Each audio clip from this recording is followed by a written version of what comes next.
রাজের কিন্তু তার নক্ষত্রে পরিবর্তন ঘটছে এবং আমাদের যে কালপুরুষের চক্র, সেই কালপুরুষের চক্রের শেষ যে নক্ষত্র, সেই রেবতী নক্ষত্রে কিন্তু তার এবার কিন্তু গ্রহের পরিবর্তন ঘটছে। আর শনিরাজের অর্থাৎ গ্রহরাজের তিনি রেবতী নক্ষত্রে প্রবেশ করছেন। এবার এই রেবতী নক্ষত্রে যে পরিবর্তন, সেই পরিবর্তনের সঙ্গে সঙ্গে কিন্তু অনেক কিছু যেমন ইমপ্রুভমেন্ট হবে, সেদিক থেকে আবার কিছু কিছু ক্ষেত্রে কিন্তু কিছু সমস্যাও আসবে। দেখুন, জীবনে চলার পথ হচ্ছে যেমন সমস্যাবহুল এবং তার সঙ্গে সঙ্গে অবশ্যই সাফল্যের সঙ্গে এগিয়ে চলারও কিন্তু একটা গুরুত্বপূর্ণ জায়গা কিন্তু থাকে। সুতরাং সেই জায়গা থেকে আমাদেরকে সঠিকভাবে নির্বাচনটাকে করতে হবে এবং সঠিক পথে এগিয়ে চলতে হবে। এবং এর মধ্যে সবচেয়ে যেটা গুরুত্বপূর্ণ সেটা হলো এই যে এখন যে টাইম ফেজটা চলছে, এটা একটা ক্রুশাল টাইম ফেজ চলছে। তার কারণ তাতে আন্তর্জাতিক যে পরিবেশ, তাতে কিন্তু আন্তর্জাতিক পরিবেশের ক্ষেত্রে অবস্থা কিন্তু খুব একটা স্থিতিশীলতা বলা যায় না, আবার খুব বিশাল অস্থিরতা এরকম একটাও কিন্তু বলা যায় না, কিন্তু স্টেবিলিটি যে খুব বেশি পরিমাণে রয়েছে সেটা কিন্তু নয়। এর সঙ্গে সঙ্গে আমাদের এই যে আর একটা বিশেষ গুরুত্বপূর্ণ বিষয় হলো যে এই যে সময়টা, এই সময় কিন্তু আমাদের যারা সন্তান সন্ততি তাদের কিন্তু একটা গুরুত্বপূর্ণ দুটো পরপর রেজাল্ট বেরিয়েছে। একটা এইচএস এবং সেটা সিবিএসসি হোক, আইএসসি হোক, অথবা ওয়েস্ট বেঙ্গল বোর্ড হোক বা গোয়ালিয়র বোর্ড হোক, যে অন্যান্য যে কোনো বোর্ডই হোক, সবারই কিন্তু রেজাল্ট মোটামুটি বেরিয়ে গিয়েছে এবং মাধ্যমিকের রেজাল্ট বেরিয়ে গিয়েছে। এবার এই যে সময়টা, এই সময়টাতে হচ্ছে যে আমাদের সঠিকভাবে সাবজেক্ট নির্বাচন অর্থাৎ বিষয় নির্বাচন এবং এই যে গ্রহের যে পরিবর্তন, নক্ষত্রের যে পরিবর্তন, এই পরিবর্তনের ফলে কিছু ক্ষেত্রে যেমন সঠিক নির্বাচন হবে, সেক্ষেত্রে আবার কিছু কিছু ক্ষেত্রে কিন্তু অবশ্যই কিন্তু ভুল নির্বাচনও হওয়ার সম্ভাবনা থাকছে। সুতরাং এই জায়গাটাকে আমাদের কিন্তু বিশেষভাবে কিন্তু বুঝতে হবে। তার কারণ একটা গ্রহ তার যে ফল দেওয়ার ক্ষমতা, সেটা কিন্তু নক্ষত্রের উপরে কিন্তু অনেকটা পরিমাণ নির্ভর করে। তার কারণ নাক্ষত্রিক বিচারে কিন্তু অনেক কিছু কিন্তু একটু স্প্যান অফ এরিয়া তা কিন্তু পরিবর্তন ঘটে যায়। যেমন ধরুন, এই যে বুধের নক্ষত্রে প্রবেশ করছে শনি, অর্থাৎ গ্রহরাজের যে নক্ষত্রে পরিবর্তন, এই যে নক্ষত্রে যে পরিবর্তন, এতে যে পরিবর্তনের ফলে এই রেবতী নক্ষত্র হচ্ছে সম্পদশালী নক্ষত্র এবং রেবতী নক্ষত্র হচ্ছে যে কোনো ধরনের অ্যাবান্ডেন্সকে তাকে কভার করে আবার ভবিষ্যতের দিকে এগিয়ে যাওয়ার একটা নতুন প্রক্রিয়া কিন্তু এখান থেকে শুরু হয়। এবং এই যে নক্ষত্র, এই নক্ষত্র কিন্তু আমাদেরকে সার্বিকভাবে একটা উন্নয়ন কিন্তু দেয়। কিন্তু বুধের নক্ষত্র, এই বুধ যাদের জন্ম ছকের মধ্যে কোনোভাবে পীড়িত অথবা ষষ্ঠ ভাব অথবা অষ্টম ভাব, দ্বাদশ ভাব, তাদের ক্ষেত্রে কিন্তু এই যে গোচরের পরিবর্তন, এটা কিন্তু খুব একটা স্টেবিলিটি তাদের ক্ষেত্রে কিন্তু একটু সমস্যা তৈরি করবে। আমাদের আলোচনা চলবে, আমরা প্রথম বন্ধুকে নিয়ে এগিয়ে যাবো। কে বলছেন, কোথা থেকে বলছেন?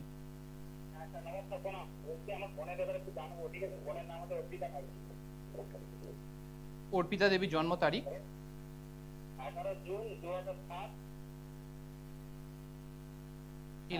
11 জুন 2007, তাই তো? 11/6/2007। জন্ম সময় রাত 11:10, মানে 23:10। জন্মস্থান পাথর প্রতিমা। এখন কি পাথর প্রতিমা থেকে ফোন করছেন? আচ্ছা,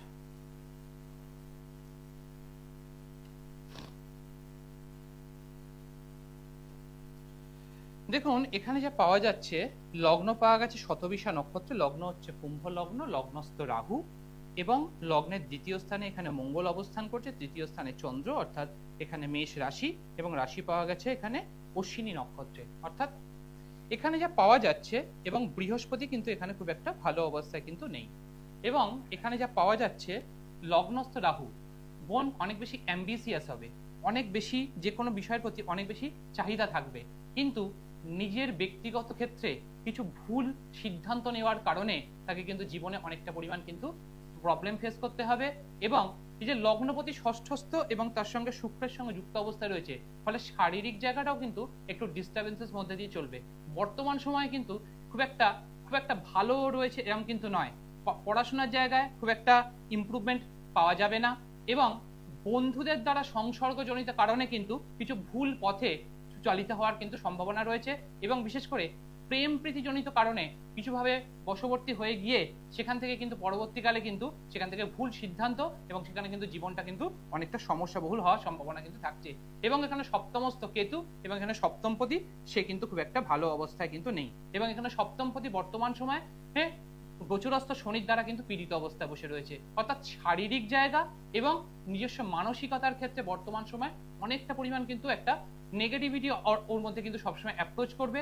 সবকিছুর মধ্যে একটা নেগেটিভ অ্যাপ্রোচ, আপনাদের সঙ্গে মাঝে মধ্যে একটু টাসলের মধ্যে জড়িয়ে পড়া এবং একটু খুব তাড়াতাড়ি কিন্তু একটা ভুল সিদ্ধান্ত নেওয়ার একটা সম্ভাবনা কিন্তু ওর ক্ষেত্রে রয়েছে এবং নিজের চেষ্টা করলে কিন্তু অনেকটা ইমপ্রুভমেন্টের সম্ভাবনা রয়েছে, কিন্তু সেই জায়গাটায় বোধটা তৈরি হওয়া বা বন্ধুদের দ্বারা কিছুটা পরিমাণ এতটা পরিমাণ প্রভাবিত হয়ে রয়েছে যে সেক্ষেত্রে আপনাদের কথা ওর কিন্তু সেই মতো কানে পৌঁছায় না। একটু শেয়ার করবেন।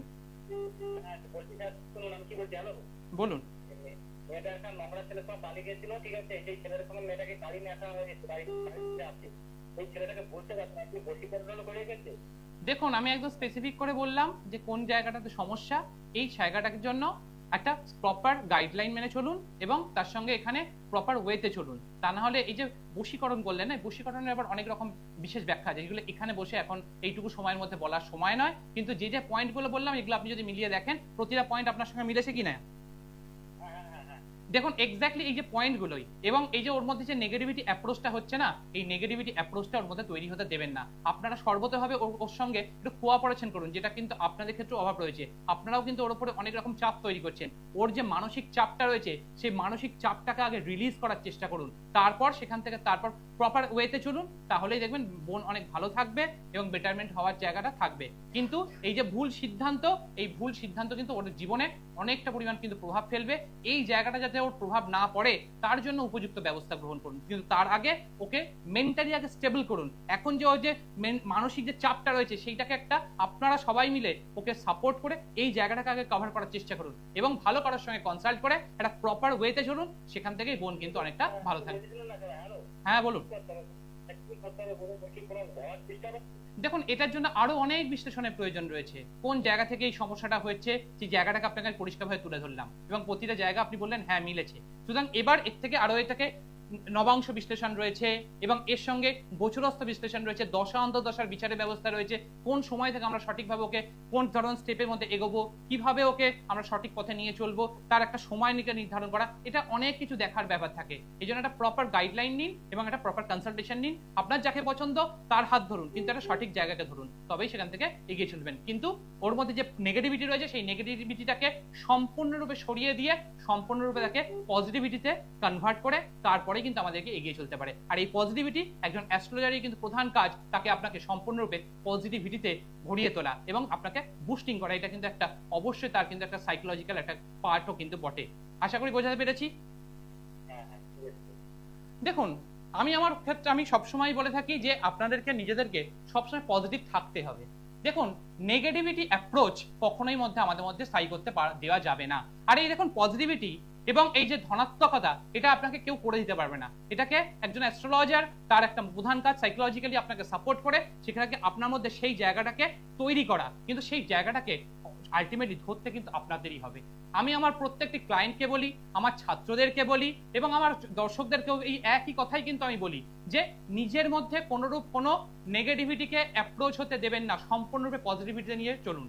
কে কি করলো, কে কোন দিকে দৌড়ালো, কে ওটা কেন হলো, এই দিকে না দেখে নিজের জীবনের দিকে দেখুন, নিজের কিভাবে উন্নতি হয়, সেই পথে কিভাবে এগিয়ে চলতে পারেন, তার জন্য কি উন্নতি সাধন করার জন্য কি কি পদ্ধতি অবলম্বন করা যেতে পারে সেই জায়গাটাকে বাছুন। তাহলেই দেখবেন একদম দেখবেন সঠিক পথে আপনি চলতে পারছেন এবং নিজের যদি আত্মবিশ্লেষণ করেন দিনের শেষে বুঝতে পারবেন যে আর কাউকে কিছু উত্তর দেওয়ার কোনো প্রয়োজন নেই। নিজেই নিজেকে দেখুন কতটা ভুল করলেন, কতটা ঠিক করলেন, আর বাকি তো আরেকজন তো হিসেব নেওয়ার জন্য কিন্তু বসে রয়েছে। দেখুন না সামান্য একটা বিষয় দেখুন না, যে এই তীর্থব্রতর পেছনে বহু মানুষ তো পড়ে রয়েছে যে তার পেছনে অনেক ক্ষেত্রে অনেক কিছু করার চেষ্টা করেছে। যে আমি তো দেখে অদ্ভুত ভাবে বলবেন যে আমি কিন্তু দেখে অবাক হয়ে যাই যে কেউ এমন অনেক বহু মানুষ রয়েছেন বহু বছর ধরে দেখছি তারা নাকি প্রচুর ব্যস্ত, তাদের নাকি কাজে এতটাই ব্যস্ত, তাতেও কিন্তু তীর্থব্রতর পেছনে পড়ে থাকতে কিন্তু একটুও ছাড়ে না। আর এই অবস্থায় দাঁড়িয়ে এই যে এমন একটা ভুল প্রেডিকশন করে ফেললেন, তারপরে আর কি হয়ে গেল। দেখুন নিজে যে একটা সঠিক জন্মছকের প্রপার বিশ্লেষণ করতে পারে না, যে নাক্ষত্রিক বিচার করতে পারে না, সে চললে কিনা রাজ্যের বিচার করতে, দাদা সিট পাবে নাকি দিদি সিট পাবে এই বিচার করতে সে ছুটে গেল। আরে এর থেকে কি প্রমাণ হয় যে তার জ্ঞানেরই অভাব রয়েছে। আপনার যে জ্ঞানের অভাবটা রয়েছে সেই জ্ঞানটাকে পরিপূর্ণ করুন, অন্যের পিছনে এরকম ভাবে পড়ে থাকবেন না। এই যে আজকে যে ঘটনা ঘটলো আর তাতে কি হলো, তাতে কি প্রমাণ হলো? যে আপনি ভাবছেন হয়তো যে কেউ কিছু দেখেনি, দর্শক কিছু দেখেনি, ভিউয়ার্স কিছু দেখেনি, কোনো অ্যাস্ট্রোলজার বন্ধু কিছু দেখে, সবাই সব দেখেছেন। ব্যাপারটা কি বলুন তো, ঠিক কাকের মতো। কাক কি মনে করে যে সে চোখ বন্ধ করে থাকে, যে আদৌ সে কিন্তু কেউ কেউ কিচ্ছু দেখেনি, আদৌ বিষয়টা সবাই দেখেছে। এই যে 18, 20, 25 বছরের যে নিজের যে দামামা বাজিয়ে দেন না, এর কি হলো, আলটিমেটলি কিন্তু সবকিছু জলে চলে গেল। এই যে একটা প্রেডিকশন, এটা কিন্তু একটা প্রেডিকশনই কিন্তু একটা অ্যাস্ট্রোলজারে সঠিক জায়গা এবং তার সঙ্গে তার সঠিক পথে নিয়ে চলার একটা জায়গা। এই যে জায়গাটা দেখালেন, তাতে আর কি প্রমাণিত হলো, যে আপনার যে এত বড় বড় কথা, এত ভাষণ দিয়ে চলেন, তাতে কি হলো, তাতে আলটিমেটলি যে খালি ভাষণই দিয়ে গেলেন। আরো অনেক আমার অ্যাস্ট্রোলজার বন্ধুদের রয়েছে, কেউ তো এরকম ভুল প্রেডিকশন করলো না। এর থেকে কি প্রমাণ হয়, যে ফাঁকা কলসির আওয়াজ বেশি। দেখুন, তীর্থব্রত পেছনে তো অনেক পড়ে রয়েছেন।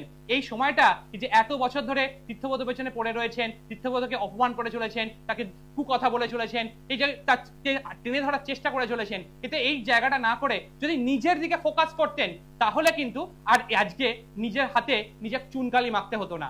আজকে যে ঘটনাটা ঘটলো, এটা কিন্তু নিজের হাতে নিজে চুনকালি মেখেছেন। এই যে বিষয়টা, এর বিষয়টা কিন্তু সবচেয়ে আমাদেরকে প্রমাণ করে দেয় যে ফাঁকা কলসির আওয়াজ বেশি। এখানে কিন্তু তীর্থব্রত কিন্তু কিছু করেনি।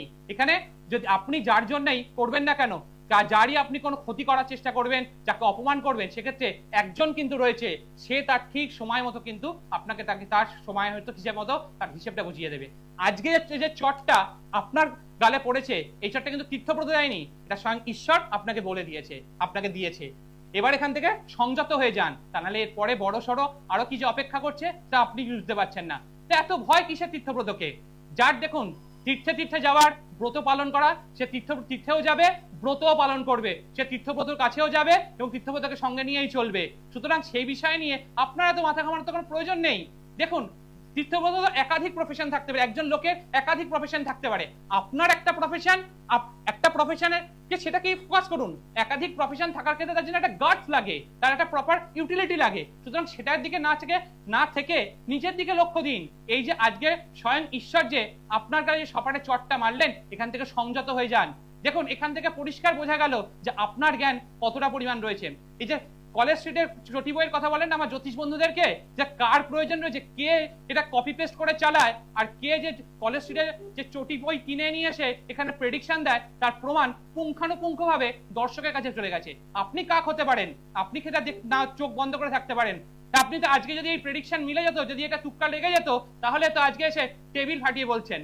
আজকে কোনো দায়বদ্ধতা নেই। এই যে এতটা বড় একটা ভুল প্রেডিকশন করলেন, তার আজকে তো এসে বলতে পারছেন না যে আমি ভুল প্রেডিকশন করেছি, আমার এখনো 5 পাতা জ্যোতিষ পড়ার দরকার আছে। সেই ক্ষমতা নেই, তার জন্য দম লাগে, সেই দম নেই। এই জায়গাটাই হচ্ছে বিষয়। একটা সঠিক জায়গা ঈশ্বর আমাদেরকে দেখান, যে কোন জায়গা থেকে আমাদেরকে সঠিক পথে ধরে এগিয়ে চলতে হবে, সেই অনুধাবনটাও আজকে কিন্তু করতে হবে। এখানে কিন্তু তীর্থব্রত গিয়ে কোনো গদি পাল্টে দিয়ে আসেনি, সরকার পাল্টে দিয়ে আসেনি। এই জায়গাটা কিন্তু ঈশ্বর দেখিয়েছেন। সুতরাং এখান থেকে কিন্তু নিজেকে সতর্ক হয়ে যান, অন্যের পেছনে আর পড়ে থাকবেন না। এত দীর্ঘ বছর ধরে তীর্থব্রত তো আপনাদের কাছে কোনো পাকা ধানে মই দেয়নি, কোনো ক্ষেত্রে কারো কোনো ক্ষতির কথা, কোনো ক্ষেত্রে কোনো মুহূর্তে কোনো ক্ষতির কিছু আপনাদের জন্য করেও নি, এবং কোনো রকম কোনো কথা পর্যন্ত বলেনি। তাও কিন্তু এত বছর ধরে একটা মানুষকে আপনারা অপমান করে চলেছেন এইভাবে আপনার ক্ষেত্রে। যে এই যে বিষয়টা ঈশ্বর আপনাকে এখানে কিন্তু বোঝালেন। সুতরাং এখান থেকে সংযত হয়ে চলুন, তবেই জীবনে সঠিক পথে এগোতে পারবেন। তা না হলে ওই বারবার ধরে কিন্তু এইরকম ঘটনা যে পুনরাবৃত্তি কিন্তু বারবার ধরে ঘটবে। সুতরাং এখানে দর্শকরাও কিন্তু সবকিছু দেখেছেন, তারাও বুঝেছেন, যার যা বোঝার তারা ঠিক বুঝেছে। যাদের তীর্থব্রতর সঙ্গে এগিয়ে চলার তারা চলবে, যার তীর্থে তীর্থে ঘোরার তারা তীর্থে তীর্থেও ঘুরবে, যাদের ব্রত পালন করার তারা ব্রতও পালন করবে। এখানে আপনার কিচ্ছু করার নেই। কিন্তু নিজের যে 5 পাতা জ্যোতিষের এখনো প্রয়োজন রয়েছে, সেটা দেখুন, বুঝুন। তা না হলে দেখবেন আর কিন্তু ভবিষ্যৎ কিন্তু এর জন্য আরো অনেক বড় কিছু অপেক্ষা করছে। কে বলছেন, কোথা থেকে বলছেন, কোথা থেকে বলছেন, কোথা থেকে বলছেন, কে বলছেন?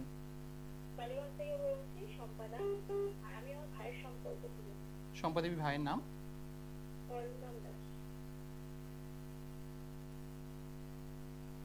অরিন্দম বাবুর জন্ম তারিখ?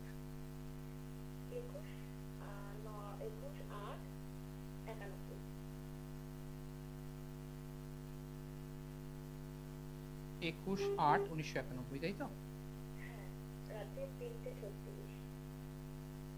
সেটা কি? আচ্ছা, রাত 3:36, মানে ভোর 3:36। জন্মস্থান?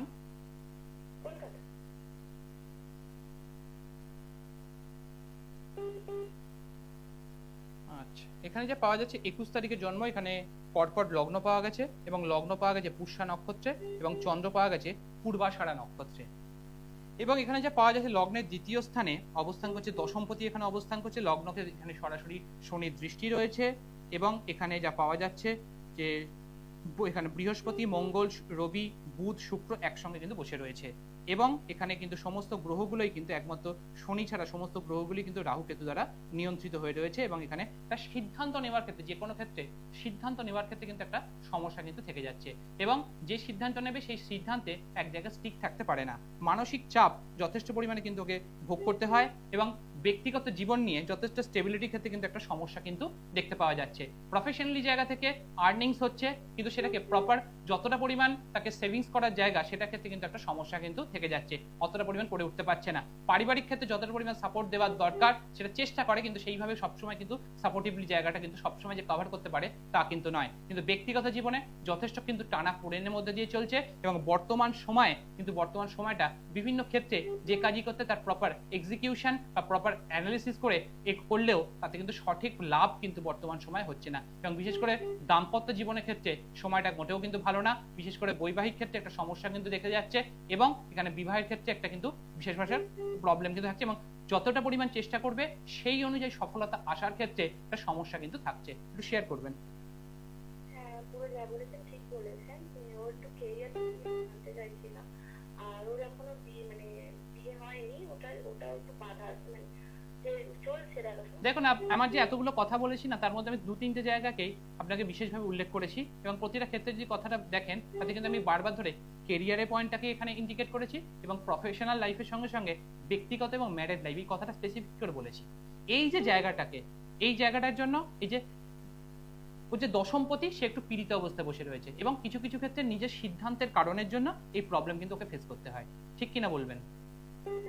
ওর এই প্রবলেমটা হচ্ছে, যেটার জন্য ও ঠিক মতো সিদ্ধান্ত নিতে পারছে না। এবং এটার জন্য একটা প্রপার গাইডলাইন মেনে চলতে হবে। এখানে ওর বৃহস্পতির মতো গ্রহটাও যেমন পীড়িত, আবার সেখানে লগ্ন কিন্তু শনি দ্বারা পীড়িত অবস্থায় বসে রয়েছে। এবং লগ্নপতি সেও কিন্তু খুব একটা ভালো অবস্থায় নেই। এবং এখানে শনি ভঙ্গ, কাল সর্পদোষ, এই যে টোটাল যে জায়গাটা একটা ডিসব্যালেন্সড হয়ে রয়েছে, এটা যে একটা প্রপার গাইডলাইন মেনে চলুন, তাহলে অনেকটা বেটারমেন্ট থাকবে। এবং প্রতি সপ্তাহে সোমবার দিন অবশ্যই মহাদেবের পূজা করবেন, জলাভিষেক করবেন, এটুকু কাজ অবশ্যই শুরু করবেন। এবং তারপর একটা প্রপার গাইডলাইন মেনে চলুন, তবেই ও লাইফে উন্নতি করতে পারবে। আর এবং বিবাহের ক্ষেত্রে সময়টা বর্তমান সময় কিন্তু ভালো না, কিন্তু 2027 সালের মে মাসের পর থেকে বেটারমেন্ট হবে। কিন্তু যোগাযোগ আসবে, সেটা কিন্তু ম্যাচিওর হতে পারবে না। এবং সেক্ষেত্রে কিন্তু বৈবাহিক ক্ষেত্রটাও কিন্তু একটু সমস্যা বহুল কিন্তু ভবিষ্যতে কিন্তু রয়েছে। এই জায়গাটা প্রপার গাইডলাইন নিয়ে তবেই কিন্তু এগোবেন। আশা করি মানে আমার ভাইয়ের বিয়েটা লাইফ ঠিক হবে না, বললাম 2027 সালের পর থেকে মাঝামাঝি সময় থেকে জায়গাটা তৈরি হবে। কিন্তু বিবাহ হলেও সেই বিবাহটা ম্যাচিওর হতে যেমন সমস্যা দেবে, তার সঙ্গে সঙ্গে বিবাহটা লং লাস্টিং হওয়ার ক্ষেত্রে সমস্যা দেবে। সুতরাং সেটার জন্য একটা প্রপার গাইডলাইন নিয়ে সে তবে কিন্তু এগোবেন, তা না হলে বিবাহ বন্ধনটা কিন্তু সেখানে কিন্তু একটু ব্রেকআপ হতে পারে। আশা করি বোঝাতে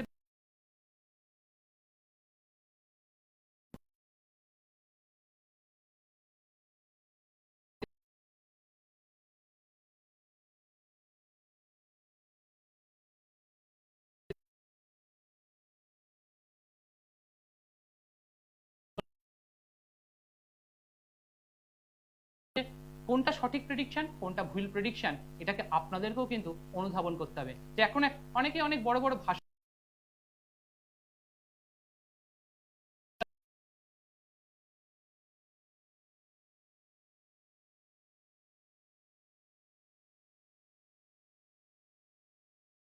সঠিক বিষয়টাকে নির্বাচন ও নির্ধারণ করতে পারবেন। এই যে আজকে যে এত বড় একটা ভুল প্রেডিকশন হয়ে গেল, সেই ভুল প্রেডিকশন আমার দর্শকরাও শুনেছে, কিন্তু তারপরেও সেই গার্ডস কিন্তু নেই যে আমি একটা ভুল প্রেডিকশন করেছি সেটা স্বীকার করার মতো ক্ষমতা কিন্তু নেই। সেই স্বীকার্য বিষয়টাও এখানে গুরুত্বপূর্ণ কিন্তু থেকে যায়, যেখানে কিন্তু এবং এখানে জ্যোতিষকে সঠিকভাবে কিন্তু ব্যাখ্যা করতে হবে। এখান থেকে কি বোঝা যায়, একটাই জিনিস বোঝা যায় যে জ্যোতিষের জ্ঞানের এতদিন পর্যন্ত যে কপি পেস্ট করেই চলছিল, এবং এখানে জ্যোতিষ এখনো 5 পাতা পড়া বাকি আছে। জ্যোতিষ একটা বিশাল বড় শাস্ত্র, সেই শাস্ত্রকে যদি কভার করতে হয় তার জন্য জ্যোতিষকে সঠিকভাবে জানতে হবে। আর সঠিক যদি অ্যানালিসিস হয় না, তাহলে কোনোভাবেই কখনো ভুল প্রেডিকশন হতে পারে না। প্রেডিকশন আপনার ক্ষেত্রে ঠিক হবে। এবং একটা প্রেডিকশনের ক্ষেত্রে নক্ষত্রের যে কতটা পরিমাণ ভূমিকা, সেটা আপনারা প্রতিটা পদে পদে কিন্তু বুঝেছেন। কে বলছেন, কোথা থেকে বলছেন? হ্যালো, হ্যাঁ, আমি কাকুলি ব্যানার্জি বলছি। হ্যালো, হ্যাঁ, কার সম্বন্ধে কাকুলি জানবেন? ব্যানার্জি বলছি, কলকাতা থেকে বলছি, গড়িয়া। কার সম্বন্ধে জানবেন? আমার মেয়ের সম্বন্ধে জানবো। মেয়ের নাম, মেয়ের নাম স্বর্ণিমা ব্যানার্জি। জন্ম তারিখ, স্বর্ণিমা ব্যানার্জি। জন্ম তারিখ 14th June 1996। 14 June 1996, 14th June. 14 June 1996। হুম। জন্ম সময় 8:40 সকালবেলা AM। সকাল 8:40। জন্মস্থান, দুর্গাপুর। জন্মস্থান দুর্গাপুর। হ্যাঁ। এখন কি দুর্গাপুর থেকে বলছেন? না, আমি কলকাতায় এখন আমরা চলে এসেছি অনেকদিন আগে। আচ্ছা, আচ্ছা। জন্মস্থান দুর্গাপুর।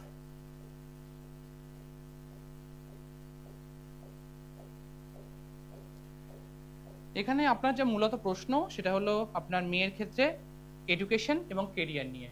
এখানে কিন্তু যা পাওয়া যাচ্ছে, এডুকেশনের ক্ষেত্রে যতটা পরিমাণ পরিশ্রম করবে সেই অনুযায়ী কিন্তু রেজাল্ট আসার ক্ষেত্রে সমস্যা। স্টুডেন্ট ভালো, যথেষ্ট পরিমাণ এবিলিটি রয়েছে এবং এখানে একটা ল নিয়ে পড়ার কিন্তু একটা সম্ভাবনা কিন্তু এখানে দেখতে পাওয়া যাচ্ছে এবং সেটা কর্পোরেট ল নিয়ে যদি এটা এগোতে পারে তাহলে সেক্ষেত্রে কিন্তু ভবিষ্যতে অনেকটা বেটারমেন্টের জায়গা পাবে। এবং এখানে যা পাওয়া যাচ্ছে যতটা স্টেবিল দরকার সেই অনুযায়ী কিন্তু এফোর্ট দেওয়া সত্ত্বেও সেই রেজাল্টটা কিন্তু সবসময় কিন্তু আসে না এবং প্রথম দিকে কোনো একটা জবের সঙ্গে যুক্ত হতে হবে, পরবর্তীকালে প্র্যাকটিসটা অনেকটা বেটারমেন্টের জায়গায় কিন্তু যাবে। আশা করি ক্লিয়ার করতে পেরেছি। হ্যাঁ, ও কিন্তু পিএইচডি করেছে। দেখুন, যে বিষয়টা বললাম এই যে এক্স্যাক্টলি এই ওয়েতেই যদি চলে তবেই কিন্তু এগোতে পারবে, আদারওয়াইজ কিন্তু সবসময় কিন্তু বাধা পেতে হবে এবং নিজের ক্ষেত্রে সবসময় কিন্তু একটা ডাইলুশনের মধ্যে কিন্তু থাকে এবং এই ডাইলুশনটাকে প্রপার ওয়েতে কিন্তু চলতে হবে। তার কারণ এই যে একটা প্রপার গাইডলাইন এবং প্রপার অ্যানালিসিস, তবেই কিন্তু সেখান থেকে এগিয়ে চলতে পারবে। দেখুন, এডুকেশন অনেক ক্ষেত্রে ভালো হলেও সেখান থেকে কিন্তু তার যে কেরিয়ার, সেই কেরিয়ারের আপলিফমেন্টটা কিন্তু সবসময় কিন্তু তার স্টেবিলিটি কিন্তু হতে চায় না এবং এখানেই কিন্তু যে আমাদের যে ডিটেইন চার্টের একটা কিন্তু গুরুত্বপূর্ণ ভূমিকা থেকে যায় এবং এই জন্মছক অনুযায়ী কিন্তু ডিটেইন চার্টের কিন্তু একটা বিশেষ ভূমিকা হয়েছে, কারণ এখানে দশমপতি কিন্তু একটু পীড়িত এবং কেরিয়ারটা যেভাবে স্টেবল হওয়ার জায়গা সেই স্টেবিলিটির জায়গাটা কিন্তু এখানে পাওয়া যাচ্ছে না। দেখুন, আজকের যে আমার যে আলোচনা ছিল যে নক্ষত্রে পরিবর্তন এবং এই নক্ষত্রে পরিবর্তনের সঙ্গে সঙ্গে যে বুধের রাশিতে নক্ষত্রের যে পরিবর্তনটা ঘটলো, এর ফলে কিন্তু এখন একটা সবচেয়ে গুরুত্বপূর্ণ, বিশেষ করে আমার ছাত্রছাত্রীদের ক্ষেত্রে, তাদের ক্ষেত্রে কিন্তু এডুকেশন সেক্টরটাতে তাদের বিষয় নির্বাচন। তার কারণে এই বিষয় নির্বাচনটা যদি সঠিক না হয় না, তাহলে সেক্ষেত্রে কিন্তু অনেকটা পরিমাণ কিন্তু ভবিষ্যৎটা কিন্তু অনেকটা বেশি প্রভাবিত হয়ে পড়ে। আর এই যে নক্ষত্রে যে পরিবর্তন ঘটছে, এই নক্ষত্রে পরিবর্তনের ক্ষেত্রে বিশেষ করে যে সমস্ত রাশির ক্ষেত্রে বিশেষ করে বুধ গ্রহটা তাদের জন্মছকে কোনোভাবে পীড়িত হয়ে রয়েছে বা কোনোভাবে যদি সে অষ্টমপতি হয়ে যায় বা কোনোভাবে যদি সে ষষ্ঠপতি হয়ে যায় অথবা সে যদি দ্বাদশপতি হয়ে যায়, গিয়ে সেটা যদি কোনোভাবে রাহু বা কেতু দ্বারা পীড়িত হয়ে যায়, তাহলে সেক্ষেত্রে কিন্তু সিদ্ধান্তহীনতার একটা সমস্যা কিন্তু তাকে ফেস করতে হবে এবং এই যে দোনামোনার কারণে কোনটা করব না, এই একটা কারণে কিন্তু সঠিক নির্বাচনটা কিন্তু এখানে ভুল হয়ে যাবে, সঠিক নির্বাচনটা কিন্তু এখানে হতে পারবে না।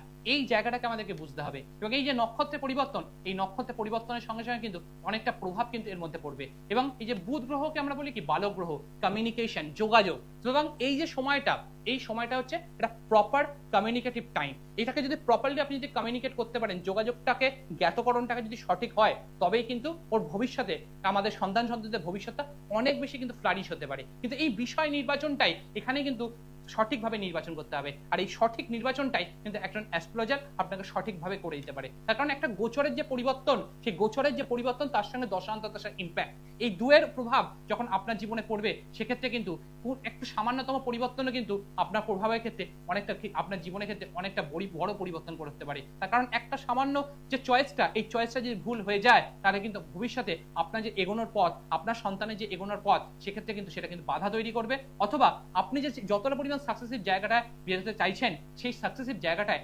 অ্যাচিভমেন্টের ক্ষেত্রে কিন্তু সমস্যা থেকে যাচ্ছে। সুতরাং এই যে নক্ষত্রের যে পরিবর্তন এবং তার সঙ্গে যে এডুকেশনের যে অ্যালাইনমেন্ট, এরকম ধরনের আলোচনা এবং একটা বাস্তবিক সবসময় আপনাদেরকে তুলে ধরার চেষ্টা করা হয়। সুতরাং এই জায়গাটাকে সঠিকভাবে বুঝে প্রপারলি এগিয়ে চলুন এবং সেটাকে নিজেদের সন্তানকে প্রপার গাইডলাইন নিয়ে চলুন। তার কারণ সিদ্ধান্তহীনতা তারপরে যদি কোনোভাবে ভুল হয়, সেটা কিন্তু ভবিষ্যতে তাদের পক্ষে কিন্তু অনেকটা বড় পরিমাণ কিন্তু একটা অপরিমেয় ক্ষতি হয়ে যাবে। সেটার জন্য একটা প্রপার গাইডলাইনে চলুন, তাহলে জীবন অনেকটা বেশি ভালো হবে এবং সঠিক পথে এগিয়ে চলতে পারবেন। আজকে সময় তো একদম করানো আছে, মা দক্ষিণাকারীকে প্রণাম জানিয়ে আজকে অনুষ্ঠান এখানে শেষ করি।